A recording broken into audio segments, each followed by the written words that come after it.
de los grupos vulnerabilizados las condiciones de precariedad en que tiene lugar la crianza de los niños y las niñas. Así que aquí tenemos, por un lado, formas de política educativa, como son las políticas compensatorias, pero también una convergencia de las políticas compensatorias con políticas sociales de atención a la primera infancia. Y esto está bien, no da para discutirlo, evidentemente, si las condiciones de la vida social, las condiciones de desigual distribución de la riqueza, las condiciones de dominación de unos grupos por parte de otros, producen enorme desigualdad en las condiciones de crianza, es necesario tanto políticas que reviertan esas desigualdades, como además políticas que lo asuman en el terreno educativo. Sin embargo, desde hace una década, estamos cada vez más convencidos, por lo menos quienes trabajamos en el sistema educativo estamos cada vez más convencidos, de que no se trata solamente de condiciones sociales de crianza, que hay que incorporar a la producción del fracaso, a la producción de la exclusión, las propias condiciones en que tiene lugar la escolarización, lo que podríamos llamar las condiciones pedagógicas de la escolarización, y no solamente las condiciones sociales o las condiciones materiales en que la escolarización pueda tener lugar. Y deliberadamente yo he puesto allí un signo de pregunta, porque justamente lo que estamos discutiendo en el presente, lo que se discute en el sistema educativo, en los ámbitos de investigación y en los ámbitos en que se define la política educativa, es ¿qué hay que hacer? Porque no alcanza con políticas sociales, porque no alcanza con políticas compensatorias, porque algo hay que hacer en las propias condiciones pedagógicas de la escolarización, pero todavía estamos lejos de saber fehacientemente qué. A ver, voy a poner un ejemplo que quizás ustedes ya han trabajado, porque es un ejemplo, digamos, que últimamente se ha difundido mucho.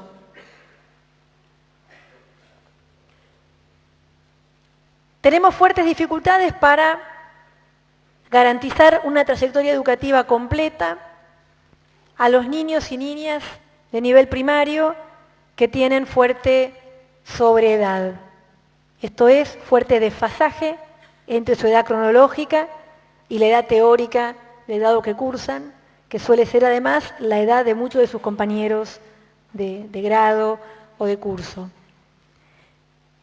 Tenemos dificultades para escolarizarlos porque tienen otros intereses, porque tienen una experiencia vital diferente de la de los niños y niñas que responden a la expectativa marcada por la edad teórica, porque además su trayectoria escolar anterior ha sido bastante débil en términos de los aprendizajes que les aseguró, y por lo tanto, aunque son más grandes y de cierto punto de vista tienen más experiencia y podrían tener más autonomía, sin embargo, en aspectos concretos de los aprendizajes tienen serias dificultades que sus compañeros más chicos no tienen. Ahora,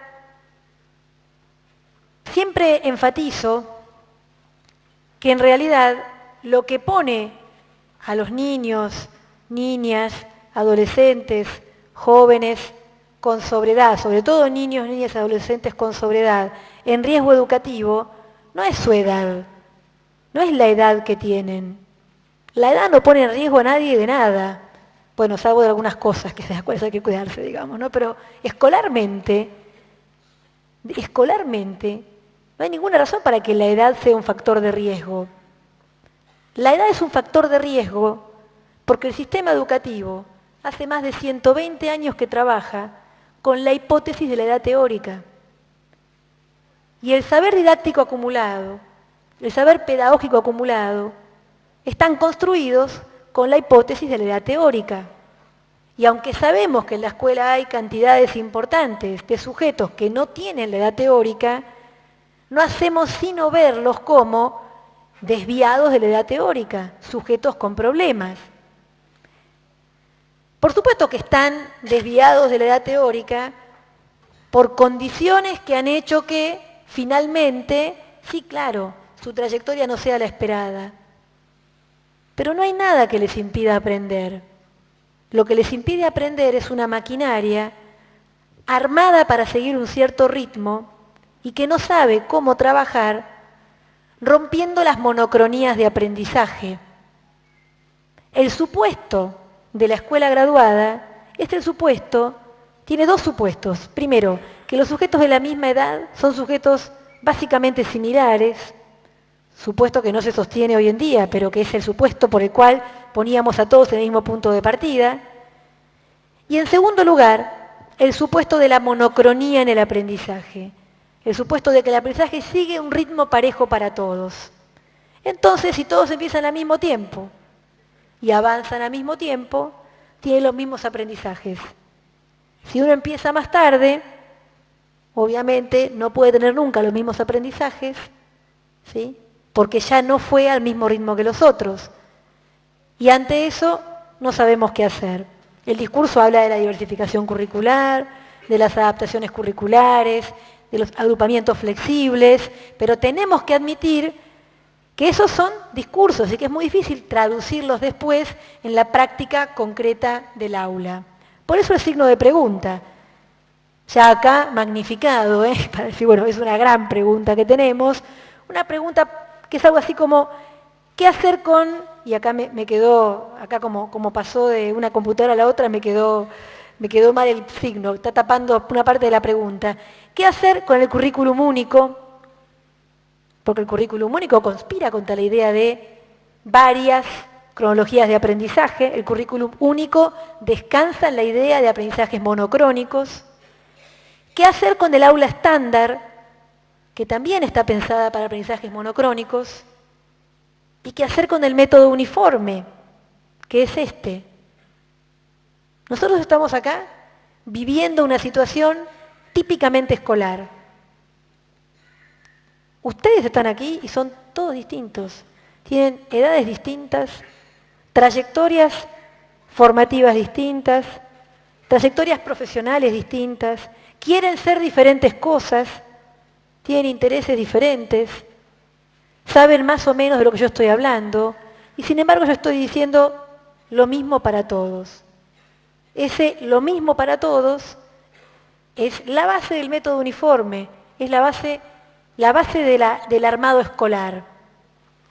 Yo no estoy diciendo, justamente no estoy diciendo, que se puede hacer magia y que yo podría venir acá y hacer una conferencia que se adaptara punto a punto, ¿sí?, a los intereses, formaciones, requisitos y posibilidades de cada uno de los que están acá. Eso es imposible. Más bien, yo creo que lo que va a pasar es que cada uno de los que está acá va a aprovechar de distintas maneras lo que yo digo, cada uno de una manera diferente y algunos de maneras comunes. Como ustedes van a tener una evaluación donde no se les va a preguntar punto a punto lo que yo dije, sino que se va a pedir que las reflexiones que ustedes van haciendo en función de lo que escuchan acá, lo utilicen como parte de su saber profesional, acá no hay un problema. Pero la escuela no es así. La escuela espera que lo que se dijo se aprenda. La escuela pone una evaluación en la cual si se estudió se sabe, y si no se sabe, te va a ir mal. Lo mismo para todos, al mismo tiempo. ¿Se entiende esto? Entonces acá tenemos una pregunta, ¿qué hacemos con el currículum único, con el aula estándar, con el método uniforme? Y el discurso pedagógico ha ido dando algunas respuestas. Por ejemplo, frente al currículum único y cerrado, ha impulsado currículos más abiertos, currículos con definiciones más amplias del contenido. Eso no quiere decir que le hayamos encontrado la vuelta, pero no es lo mismo una cronología extremadamente fija y muy cerrada que la idea de, grandes núcleos de aprendizaje o contenidos muy abarcativos y posibilidades de que se los recorra de diferente manera. Ha dado respuesta también con el famoso discurso de las adaptaciones curriculares, que tiene sus problemas, pero que tiene por detrás la idea de, sobre la base de un currículum común, yo puedo y debo, ¿sí?, armar recorridos específicos para sujetos que necesiten un recorrido particular.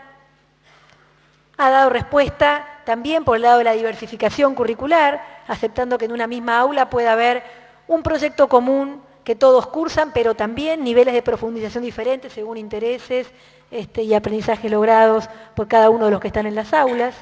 En fin, para el currículum, para el aula, para el método, se han ido buscando diferentes tipos de respuesta, pero la pregunta es la pregunta más álgida del presente de la pedagogía. Y como ustedes van a ser directores o van a ser supervisores en los próximos años, esta es una pregunta con la que van a convivir. Y es una pregunta que no se puede contestar en otro lado que no sea el sistema educativo. No se puede contestar en otro lado. Difícilmente la investigación educativa vaya a dar respuesta a esta pregunta, porque la investigación educativa en general tiene una agenda que está mucho más ligada con la agenda de los campos académicos y lamentablemente muy alejada de la agenda de los problemas escolares. En principio yo creo que sí podemos decir hoy en día que podemos trazarnos un programa para los próximos años, un programa de trabajo construido sobre un concepto más amplio de inclusión educativa. Yo voy a poner un concepto de inclusión educativa que va a tener 5 componentes. Primer componente, que todos y todas las personas que se encuentran en edad escolar asistan a la escuela y que asistan a instituciones donde ciertas calidades básicas estén aseguradas. Y me refiero a calidades edilicias, a calidades de plantel docente, de recursos pedagógicos, de selección curricular, de tiempo lectivo. Esto no quiere decir que tienen que ser los mismos para todos, ni que todos los edificios tienen que ser iguales, ni que el currículum tiene que ser único, ni que todos tienen que ir la misma cantidad de horas, pero sí que ciertas calidades básicas tienen que estar definidas y tienen que ser aseguradas. Segundo componente, que se asegure a todos una formación compartida, independientemente del origen de cada uno e independientemente también de las condiciones en que tiene lugar la crianza de cada uno. ¿Por qué digo esto? Porque uno podría tomar el discurso de la diversidad y convertirlo en la justificación para trayectos escolares formalmente definidos como trayectos segmentados. ¿Sí? Y al hacer esto, perdería la perspectiva de la formación compartida. La formación compartida es el requerimiento de la ciudadanía, es el requerimiento de la humanidad, es el requerimiento de un horizonte que pone los derechos de todos y todas, ¿sí?, como algo a ser asegurado para el conjunto. La verdad que no hay modo de, como dicen por allí, el discurso de aprender a vivir en común y cosas por el estilo, no hay modo de aprender a vivir en común como no sea con una formación compartida. Una formación que no decida que hay cosas que un chico no puede aprender por el lugar donde nació o por las condiciones en que tiene lugar su crianza. Pero, y acá viene un equilibrio muy delicado con el tercer componente del concepto de inclusión. Y es que la formación compartida no debería arrasar con las singularidades y con la cultura local.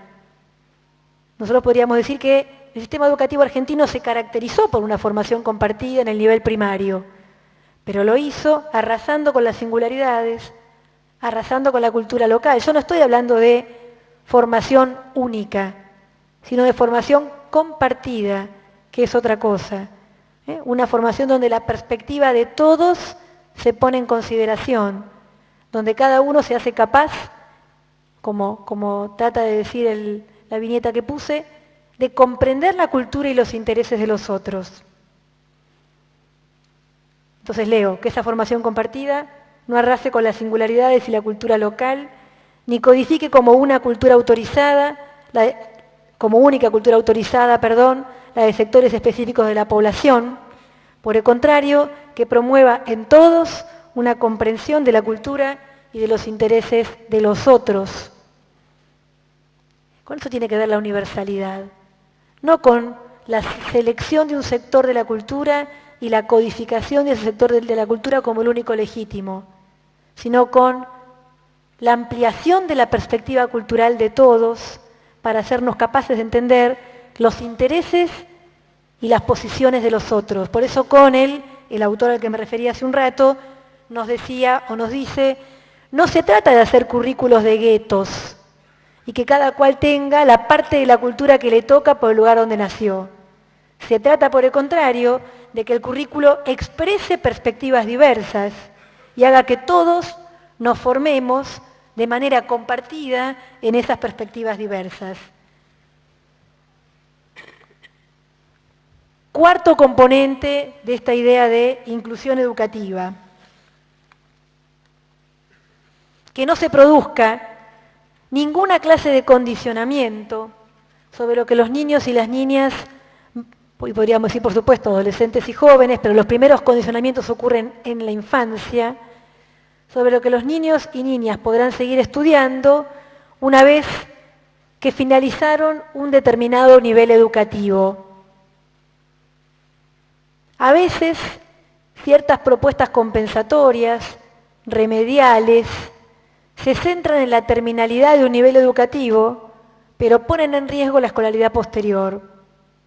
Esto se ve con claridad a veces en la educación de adultos, donde, bueno, para compensar la falta de oportunidades que los adultos pueden haber tenido en un momento de su vida, tratamos a toda costa de que terminen un nivel educativo, por ejemplo, de que terminen la escuela primaria, pero lo hacemos sin asegurarles aprendizajes de una fortaleza tal que les permita seguir aprendiendo. Y no solamente seguir aprendiendo en su vida, sino seguir aprendiendo en el sistema escolar. Bueno, esto que se ve con claridad en el caso de la educación de adultos, a veces no se ve con tanta claridad en la educación infantil, y por eso yo ponía como forma de exclusión aquella de los aprendizajes de baja relevancia. Uno puede tener su certificado de escuela media, como decía al principio, y estar sentado al lado de otro compañero que tiene el mismo certificado que yo y que sin embargo visiblemente sabe más y entiende lo que los profesores del nuevo nivel educativo esperan que entienda, mientras que yo, que tengo el mismo certificado, sin embargo, no lo entiendo. Y finalmente, que cada vez que surge una nueva barrera para el acceso a la escuela o para aprender en ella, el Estado asuma sin demora, sin dilación, medidas positivas que remuevan esas barreras y permitan a quienes las sufren disfrutar a pleno de su derecho a la educación. Repito, que cada vez que surge una nueva barrera, porque a medida que vamos corriendo barreras, aparecen otras que antes no habíamos visto, que cada vez que surge una nueva barrera para el acceso a la escuela o para el aprendizaje en ella, el Estado asuma sin dilación medidas positivas que remuevan esas barreras y permitan a quienes las sufren disfrutar a pleno de su derecho a la educación. Quiero poner especial énfasis en este significado del concepto de inclusión, porque este significado del concepto de inclusión que compromete la acción estatal es uno de los que más compromete la vigilancia de directivos y supervisores. Hay que estar sumamente atentos, porque cuando nosotros vamos corriendo las barreras que históricamente pusieron restricciones a los derechos educativos, aparecen barreras nuevas. Bueno, está bien que estén en la escuela secundaria, pero definámosle una escuela secundaria que ellos puedan hacer. Y en ese que ellos puedan hacer, ellos están connotados como los diferentes y los destinatarios de una forma de escolaridad de menor valor. Podríamos dar montones de ejemplos de este tipo, ¿sí? Montones de ejemplos de este tipo. Bueno, si hay un lugar donde se puede ver la emergencia de nuevas barreras, es justamente en ese lugar de la gestión escolar, ese lugar de la supervisión escolar, que también es parte de la acción del Estado. Esto no excusa al propio gobierno de la educación de hacer lo propio, pero el gobierno de la educación no tiene mirada más capilar, no tiene mirada más capilar, y creo que la figura es buena, se imaginan como los vasos, la capilaridad del sistema sanguíneo. Bueno, el Estado no tiene mirada más capilar que la de directores y supervisores. Están por todos lados. Las autoridades educativas no están por todos lados. No podrían aunque quisieran. Pero además no están por todos lados. Por todos lados sí están supervisores y directores. Esa capilaridad que tiene el sistema de supervisión, esa capilaridad que tiene la dirección escolar, se convierte en un lugar estratégico para estar especialmente atentos al surgimiento de nuevas barreras. Como estamos muy avanzados en el tiempo y ustedes muy cansados, yo voy a pasar a cinco cosas que sí sabemos que hacen falta, a pesar de que yo ponía hace un ratito ese gran signo de pregunta de, bueno, ¿qué hacemos, no? Hay muchas cosas que no sabemos, pero hay cosas que sí sabemos. Vamos a decir algunas cosas que sabemos y otras personas formadas en otras cosas podrán decir algunas que a mí no se me ocurren. Yo puedo decir estas, y están elegidas porque atañen muy especialmente a las tareas que ustedes pueden llegar a hacer en el futuro como directores o como supervisores. Primero, sabemos que hace falta contar con información precisa para definir los problemas que se presentan en las trayectorias escolares. Y sabemos que hace falta hacer un uso adecuado de la información, tanto para definir políticas como para definir iniciativas institucionales. Toda la información con la que nosotros contamos es información que se produce y se releva a nivel escuela. Sin embargo, para las escuelas, para quienes tienen que producir y para quienes tienen que relevar la información, para quienes llenan los registros escolares, para quienes llenan las planillas de los relevamientos, esta información es muchas veces un ejercicio burocrático cuyo sentido no logran comprender. A nivel escuela hay mucho para hacer respecto de la recolección y del uso de la información para interpretar problemas de la propia escuela. Pero además hay mucho para hacer para que esa información llegue en tiempo y forma a los lugares donde la información se agrega, no es la de mi escuela, no es la de mi zona, la de mi región o la de mi distrito, sino que es la del conjunto y que permite visualizar ciertos fenómenos que se dan a escala agregada, ¿sí? No se pueden ver a nivel de la escuela, se dan a escala agregada. Bueno, hace falta contar con información precisa para definir problemas y hace falta hacer un uso adecuado de la información para definir políticas educativas y también para definir iniciativas institucionales. En segundo lugar, hace falta avanzar en la definición de acciones de seguimiento para que los estudiantes no se vuelvan invisibles en la escuela y entre escuelas. Las trayectorias escolares de los alumnos y alumnas que tienen serias dificultades para escolarizarse en tiempo y forma son trayectorias escolares que están signadas por la invisibilidad. Nadie los ve. Se los ve, como diría Kessler, si son indisciplinados.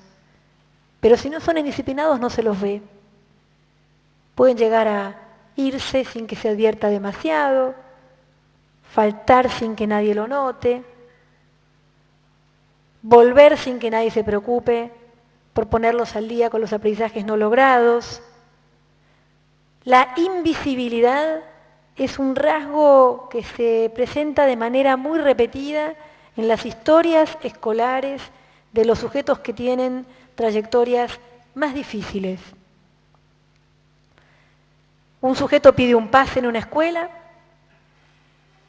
y la escuela que da el pase no tiene modo de saber si fue a parar efectivamente a una escuela en concreto o si dejó el sistema. La escuela que lo recibe no tiene modo de conocer su historia previa, porque la historia que puede conocer es la que la propia familia puede llevar o la que el propio sujeto puede llevar. El sistema apenas ha empezado a armar, pero hay que armar, mecanismos de seguimiento de trayectorias que nos permitan que estos desplazamientos de los sujetos por el sistema, los que ellos deciden y aquellos que el propio sistema fuerza, no los suman en la invisibilidad. Acá, particularmente a nivel supervisivo, hay mucho para hacer. En tercer lugar, sabemos que hay que producir respuestas pedagógicas precisas a las situaciones específicamente escolares que afectan la escolaridad. Si decimos que hay razones pedagógicas por las cuales los niños, niñas, adolescentes, jóvenes no logran aprender en el sistema, entonces hay que producir respuestas específicamente pedagógicas a estas razones. No alcanza con los materiales, no alcanza con poner libros en las escuelas, no alcanza con las becas, no alcanza con los programas de asistencia socioeducativa, que son extremadamente necesarios, pero no alcanzan. En cuarto lugar, sabemos que estas respuestas pedagógicas tienen que estar al alcance de maestros y profesores, y este es un llamado fuerte a evitar respuestas que sean de tal nivel de sofisticación que solo puedan llevarlas adelante maestros y profesores extremadamente formados, ¿sí?, extremadamente expertos.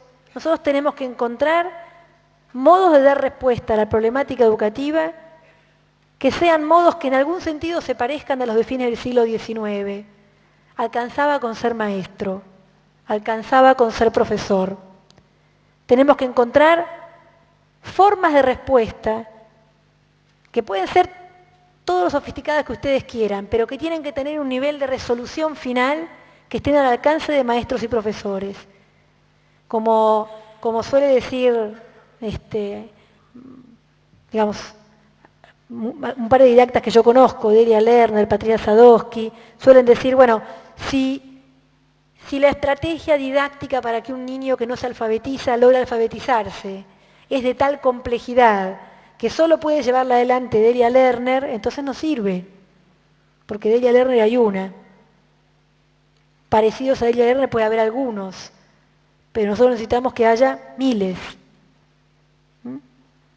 Finalmente, y con esto cierro, hace falta combinar algunas acciones que son urgentes con otras sostenidas en el tiempo. Hay cosas que tienen que suceder ya, que tienen que suceder inmediatamente, porque este niño, esta niña, este joven, este adulto están en riesgo hoy.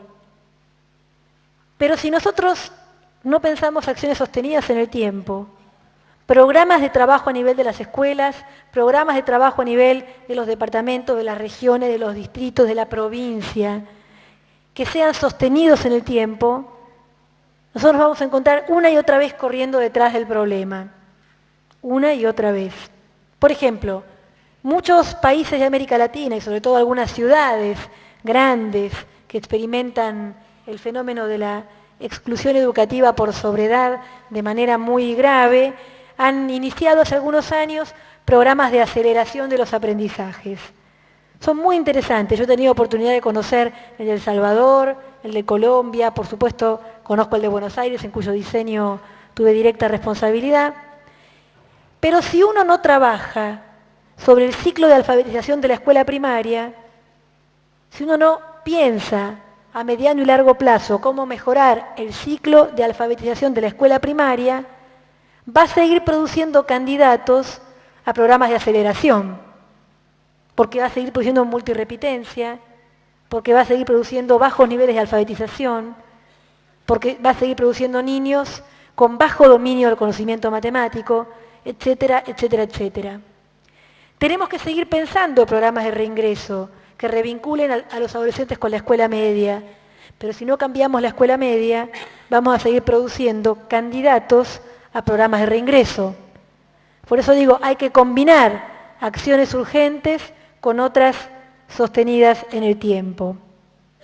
Finalmente, quiero contarles que casi todo lo que dije acá está en un documento que se llama Las trayectorias escolares, del problema individual al desafío de política educativa, que este documento forma parte de la documentación que está disponible vía web y por otras vías para ustedes, de modo tal que si les interesa profundizar en alguna de estas cosas, allí las van a encontrar, y que fue un documento producido en el marco de un proyecto muy interesante que llevó adelante la OEA durante varios años, en el que me invitaron a producir el documento de cierre del proyecto.